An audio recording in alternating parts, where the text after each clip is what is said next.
So this is really why we've been brought here. Where I'm standing is on top of what used to be reactor building number 4.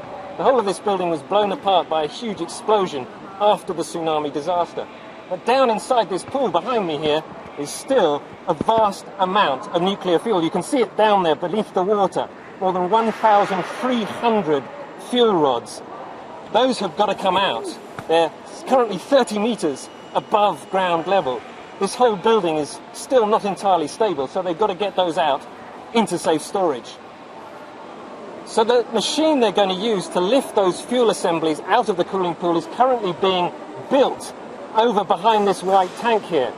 It's a very complicated piece of machinery which has to do a very, very delicate task to draw these fuel rods out of the fuel pool.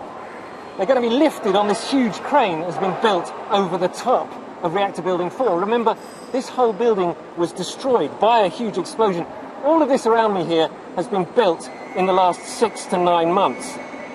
And the reason why they can do this job here in reactor building 4 is because the radiation levels in this building are relatively low. They are essentially doing the job that they can do to decommission this reactor, but the other 3 reactors, 1, 2 and 3, the radiation levels are still far too high for people even to go in there. They still don't know how they're going to decommission those 3 reactors. So when we were back inside reactor building number 4, my radiation monitor was reading about 200, 250 counts per second.